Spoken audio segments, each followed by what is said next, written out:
Most people avoid cybersecurity for one reason: coding. And guess what? Some of the most important cybersecurity jobs don't even need any coding. And almost no one talks about this. So, if coding is the only thing stopping you from entering this field, you might be holding yourself back for the wrong reason. Because cybersecurity is a lot more than just coding. And that's exactly what we're going to talk about today. If this is your first time coming to my channel, my name is Meera Tamboli. I work in cybersecurity in the UK and I make lots of videos which help beginners to kickstart and grow in their cybersecurity journeys. So if this is your first time, don't forget to subscribe and check out some of the other videos. In this video, we are going to talk about the top 5 cybersecurity roles that require absolutely no coding, and also what those job roles really do if they don't do any coding. Just a quick disclaimer, you still need technical knowledge and some basic understanding, but you do not have to actively code in any of these job roles. And you do not have to be a programmer or know hundreds of coding languages to have a successful career. The first one, GRC, Governance, Risk and Compliance. Any job within the GRC subdomain of cybersecurity does not require any coding. This is one of the highly important areas of cybersecurity, but it's not talked about a lot. Whenever beginners are trying to break into cybersecurity, they mainly hear about two roles: SOC analyst and penetration tester or ethical hacker. They do not hear much about GRC roles. But this is great for the people who don't want to do something super technical and don't like coding at all. So what do GRC analysts actually do if they don't do any coding? They work on policies, governance, risk. They work on compliance frameworks, regulations like the ISO. Basically, they help your organization to understand the risk, the governance, and the compliances, and make sure that they're following all of the security standards. This role is a lot about the analysis, understanding the business, taking risk and assessment related decisions, collaborating, getting on multiple calls to discuss about policies and decisions, and so much about communication. If you like the roles that involve strategic thinking, documentation, and structured work, and you don't like a lot of super technical and coding stuff, then GRC might be a right fit within cybersecurity for you. The second one, security awareness and training. Yes, this is an actual job role and a separate team within cybersecurity departments of so many organizations. A team dedicated to help with the security culture of the organization, to make sure that all of the employees within the organization are trained enough so that they can stop the human side of attacks. So here in this job role, your focus is not the systems or the softwares or the code. It is the people within the organization or your client.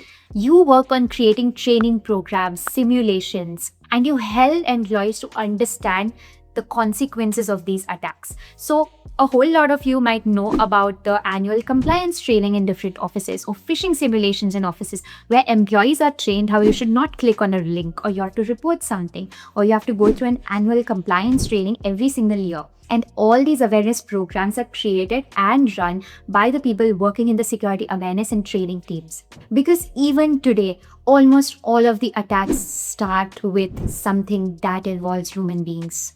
That is one of the biggest security risks. If you enjoy communication, teaching, and even a little bit of content creation, and you love creating engaging programs, simulations, communicating with people, running these as workshops or tabletop exercises, then maybe this is a good fit for you. You still need to have some technical knowledge, because if you're creating these training programs about stopping phishing in your organization and to stop employees from clicking on links, you still must know what is phishing and the background and what happens when users click on it. So you should have some technical knowledge, but you're absolutely not required to do any kind of coding. A quick side note, if you're getting into cybersecurity, one mistake I see all the time is people building labs or projects on random free hosting platforms. They limit your resources, monitor your activity, and sometimes require full identity verification, which defeats the whole point of learning privacy and security properly. That's why for labs and server-side projects, I bring to you TrivaTabs. They are a Swiss offshore hosting provider operating since 2019, focused on privacy-first infrastructure. There's no mandatory KYC. They follow a strict no-logs policy, and everything runs under the Swiss jurisdiction. For beginners, this is useful if you're setting up things like a personal VPN, practicing SOC lab, Doper security environments, malware analysis sandbox, or even hosting your own tools. You can start with a Linux VPS and scale up to dedicated servers or GPU machines if you need more power. Infrastructure is hosted in a Tier 4 data center with strong DDoS protection, and they built their own in-house control panel, which is actually clean and made for real server management. If you want to practice cybersecurity on infrastructure that you control, check out the link in the description below. You'll get 10% off on all services and 15% off on bare metal servers with my referral code. The third job room, cybersecurity project manager. So a lot of you would have heard what is project management and what are project managers. They essentially manage the projects. But what is a cybersecurity project manager? They do exactly that, but within the cybersecurity team. The cybersecurity project managers oversee all of the different timelines for the cybersecurity projects happening in that organization. Let's take a very small example. There's a company A, and they are running a project right now to automate some of their SOC use cases, and they don't want the analysts spending a lot of time to manually work on these, so they're automating it. So who is going to actually take lead or be in charge of all of those changes? It will be the cybersecurity project manager. Now, there are not cybersecurity project managers in every single company, but most of the big organizations do have someone dedicated to handle the project management stuff in their cybersecurity teams. The cybersecurity project manager actually manages all these timelines, makes sure when is the project rollout, the deadline, by when they need to submit things, who's looking into what stuff, and who will be responsible for what. They help to coordinate between the team and ensure that the project is completed on time. Does this role require coding? Absolutely not. But does it require understanding of cybersecurity? Yes, because this is not just a normal project management role. Project managers have to understand about the domain based on which domain they are working in. A project manager in software development has to have completely different knowledge from what a project manager in cybersecurity would need. If the project manager needs to manage all these timelines and ensure the deliverables, they also need to have some background about the cybersecurity fundamentals, the attacks, what the teams are really trying to achieve. Because if you're a project manager and you're sitting in a room where everybody in cybersecurity is discussing about the rollout of a certain project, let's take the example we just spoke about. So if they are discussing about the rollout of these or SOC use cases automations, the project manager at least has to understand what this is about. What is SOC? What is a use case? Why are they trying to automate it? How long should this realistically take? So you need to have the technical understanding, but you do not need to know any code whatsoever. The fourth one, cybersecurity consultant. So you would have seen a job opening of a cybersecurity consultant in a lot of the big firms. So the work of these consultants is basically to advise organizations on their security strategies, risk assessments, and in general the best practices to protect their data. So you could be a cybersecurity consultant for any of the thing, either for privacy or risk related concerns. It depends. But basically cybersecurity consultants don't have to actively code or do any of the coding stuff. They just need to understand cybersecurity enough that they can actually consult on this. The word consultant itself comes from the ability where you are able to advise people or companies or organizations. So when a company X comes to the cybersecurity consultant and asks them about their cybersecurity posture and how it can be made better, the cybersecurity consultant should have enough knowledge about the architecture, the security posture of the company, what their current controls are, how this can be protected, the risk behind it. So the cybersecurity consultant needs to have a bunch of different skills, but these don't really require any coding. If you are someone who really likes the whole side of advising, consulting, good communication, you know how to talk strategically, you understand the business side of things, and you're also interested in cybersec, but not in the very technical aspects, then cybersecurity consultant also might be a good role for you. Now, the fifth one and the last one, this is really going to surprise most of you. This is a SOC analyst. This statement may come off as controversial or slightly suspicious to you when I say that SOC analysts don't require coding, but it is absolutely true. I have worked in a role of a SOC analyst for quite some time, and trust me, it does not require any coding. A SOC analyst's work involves analysis, investigation, going through logs, documenting, and working on different cyber attacks and incidents.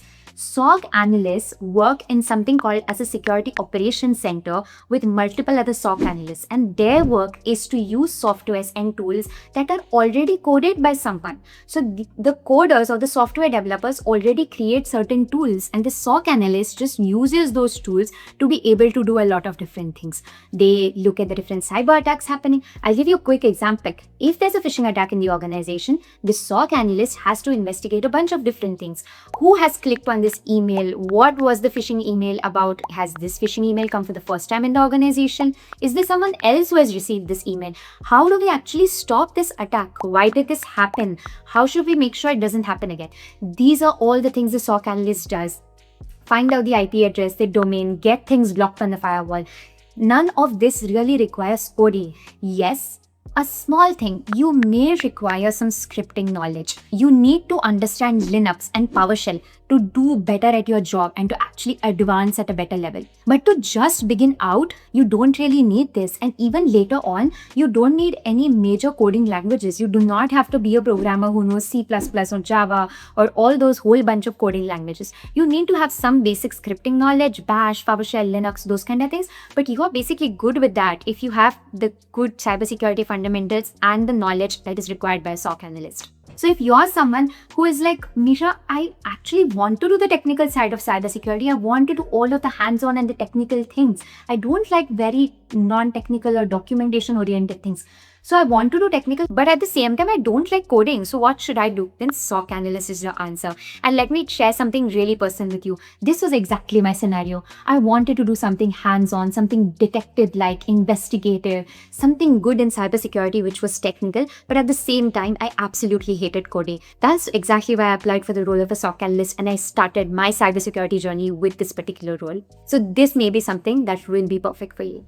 So we have completed discussing about the top 5 cybersecurity roles that don't require any coding at all. I wish this is more talked about on the internet, because everybody just assumes that if you're in IT or CS, you just have to know coding or you can't work without it.